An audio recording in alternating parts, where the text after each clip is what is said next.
साथियों, आज भारतीय जनता पार्टी और उनके गुंडों ने दिल्ली सरकार के, अरविंद केजरीवाल सरकार के दिल्ली जल बोर्ड के मुख्यालय पर, जो दिल्ली में झंडेवालान में स्थित है, मुख्यालय पर हमला बोला। कई सौ भाजपा के नेता व गुंडे आज दिल्ली जल बोर्ड के मुख्यालय पर आए। उन्होंने वहाँ जो मेन गेट था उसे पूरी तरीके से फांद लिया, तोड़ दिया, अंदर घुसे और अंदर घुसते हुए वो सीधा दिल्ली जल बोर्ड के चेयरमैन, वाइस चेयरमैन सेल, जहाँ पे मेरा कार्यालय है, वहाँ पर आए और आकर उन्होंने पूरे रिसेप्शन एरिया से लेते हुए वाइस चेयरमैन सेल के तमाम दरवाजे, खिड़कियां, ग्लास पूरी तरीके से तोड़ दिया। पूरे ऑफिस को वैंडलाइज किया।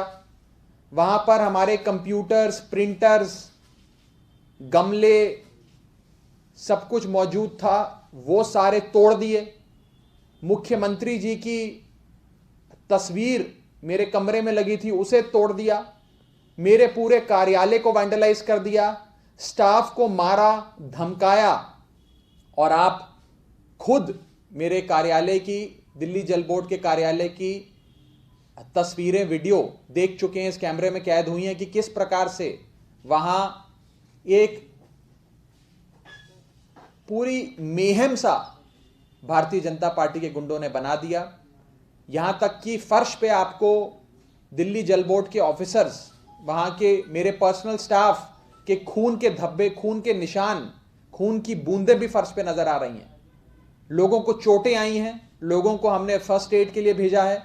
और महिला, हमारी जो महिला सिक्योरिटी ऑफिसर्स भी थी दिल्ली जल बोर्ड की अपनी, और जो महिला मेरे स्टाफ में काम करती हैं, उन सब पे हमले किए, बदतमीजी करी। कुछ महिलाएं तो हमला समाप्त होने के 1 घंटे बाद तक कमरे से बाहर नहीं आई, क्योंकि वो इतनी सहम गई। आकर उन्होंने हुड़दंग मचाया, चीजें तोड़ी, गाली गलौज किया, मार पिटाई करी, पूरे ऑफिस को तहस नहस कर दिया भारतीय जनता पार्टी और भाजपा के गुंडों ने।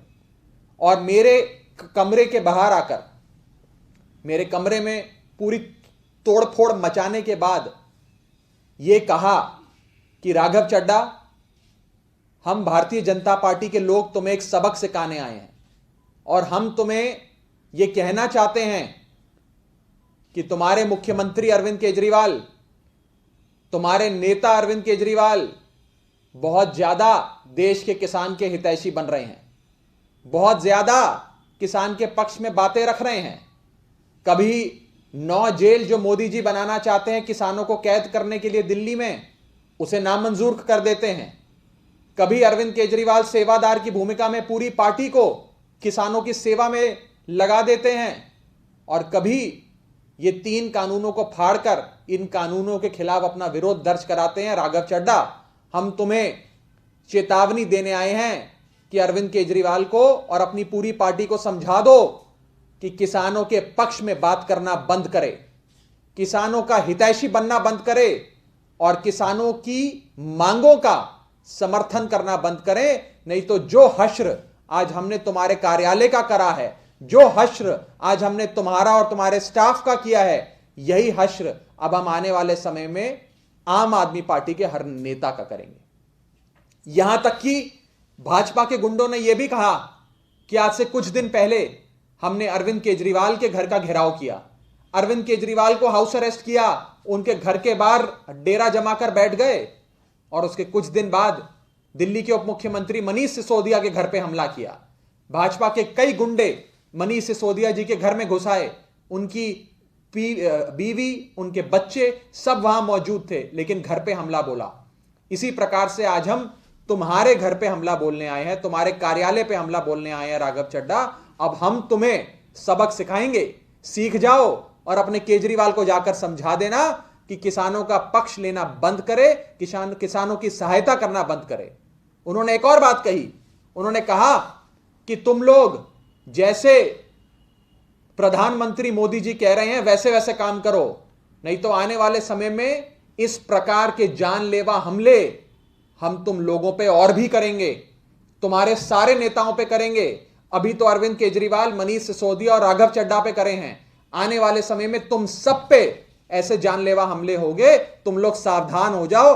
आज हम तुम्हें एक वार्निंग देने आए हैं, चेतावनी देने आए हैं। इस हल्ला गुल के बाद उन्होंने कहा, मेरा नाम लेकर कहा कि राघव चड्ढा तुम सह प्रभारी बने हो अभी पंजाब के, पंजाब की ओर देख रहे हो, तुम लोग किसानों की बात कर रहे हो, तुम लोग भी संभल जाओ, ज्यादा किसानों की ओर मत देखो, और खुले तौर पे जान से मारने की धमकी दी। मैं आपको यह स्पष्ट कर देना चाहता हूं कि भारतीय जनता पार्टी के गुंडे चाहे जितना मर्जी हम पे हमला कर लें, हम लोग डरने वाले नहीं हैं, हम लोग उनकी तरह कायर नहीं हैं।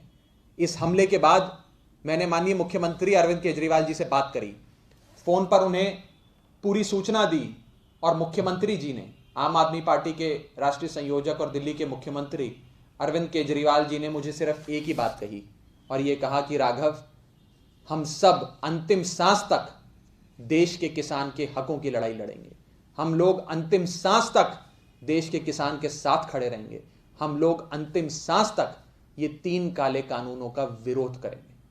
ये साफ तौर पे मुख्यमंत्री जी ने मुझे कहा, जो मैं आज आप सबके सामने रखना चाहता हूं।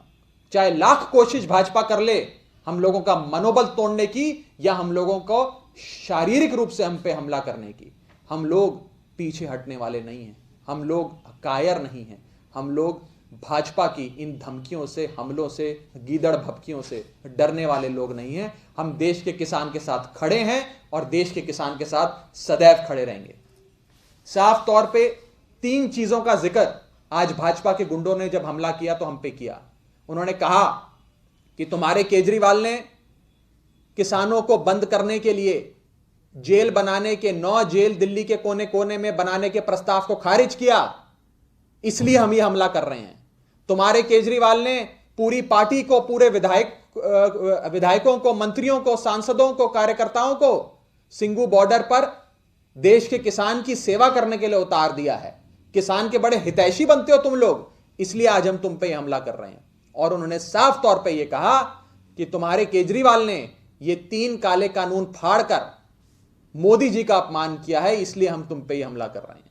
यह साफ तौर पे आज भाजपा के गुंडों ने हमें कहा, और देश के किसान का पक्ष ना ले, देश के किसान की सहायता ना करें, और देश के किसान के हक की लड़ाई ना लड़ें, इसलिए आज ये चेतावनी देने आए थे और ये जानलेवा हमला भाजपा के गुंडों ने किया है। मैं साफ तौर पे कहना चाहता हूं कि भाजपा के लोग हमारी हत्या भी करा सकते हैं, हम में से किसी की हत्या भी करा सकते हैं, लेकिन जैसा कि अरविंद केजरीवाल जी ने कहा, हम अंतिम सांस तक देश के किसान के लिए लड़ाई लड़ते रहेंगे। हमारी आखिरी सांस तक हमारे शरीर से, हमारे मन से, हर प्रकार से हम केवल देश के किसान के हक की लड़ाई लड़ेंगे, और भारतीय जनता पार्टी के इन हमलों से डरने वाले हम नहीं हैं। मैं भाजपा के गुंडों को, भाजपा के नेताओं को कहना चाहता हूं, कान खोलकर भाजपा सुन ले। इस संदर्भ में किसी भी साथी का कोई सवाल हो तो आप पूछ सकते हैं। नारा लगा रहे थे क्या जब आए थे आपका ऑफिस पे? नारा भी लगा रहे थे, चिल्ला भी रहे थे, धमका भी रहे थे, और जो जो चीजें मैंने आपको कही ये सारी चीजें कह रहे थे। और ये घोषित था। आज से कुछ दिन पहले उप मुख्यमंत्री जी के घर पे पूरी सूचना देने के बाद, बाकायदा मीडिया को, पुलिस को जानकारी देने के बाद उन्होंने हमला बोला था। उसी प्रकार से मुख्यमंत्री जी के घर के बाहर भी जो हमला किया, सीसीटीवी तोड़ दिया, कैमरे तोड़ दिए, उनके घर के बाहर जमावड़ा लगाकर अपना बस गए, वो सब कुछ भी मीडिया और पुलिस को सूचना देने के बाद हुआ। उसी प्रकार से आज भी पुलिस और मीडिया को बाकायदा लिखित में जानकारी देने के बाद भाजपा के गुंडे आए और उन्होंने पूरे ऑफिस को तोड़ दिया, डराया, धमकाया, मारा, पीटा और पूरे ऑफिस को वैंडलाइज कर दिया, पूरी तरीके से तहस नहस कर दिया। राघव, आप लोग इस मामले में एफआईआर कब दर्ज कराएंगे? देखिए, इस मामले में कानूनी कार्रवाई तो हम अवश्य करेंगे, दिल्ली जल बोर्ड अपने स्तर पर करेगा कार्रवाई, लेकिन आज बात यह है कि कानूनी कार्रवाई कौन करेगा? कानूनी कार्रवाई दिल्ली पुलिस करेगी। दिल्ली पुलिस तो वहां पर भी मौजूद थी, दिल्ली पुलिस की देखरेख में ये सब कुछ हुआ, दिल्ली पुलिस के वहां खड़े होते हुए ये सब कुछ किया गया और इस पूरे इस अटैक को, वायलेंट अटैक को अंजाम दिया गया। तो हम किस संस्था से निष्पक्ष जांच की मांग करें?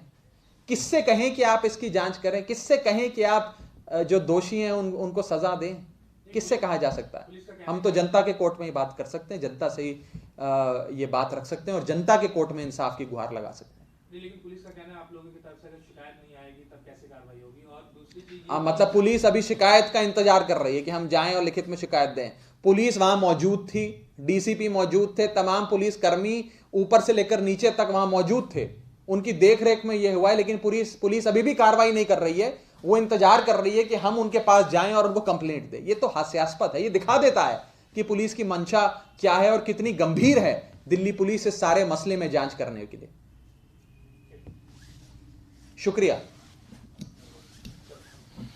ऐसे ही जोरदार मजेदार खबरों के लिए बने रहे अंधभक्त के साथ और बेल आइकन दबाना ना भूले। सब्सक्राइब करें अंधभक्त को और बने रहे हमारे चैनल के साथ।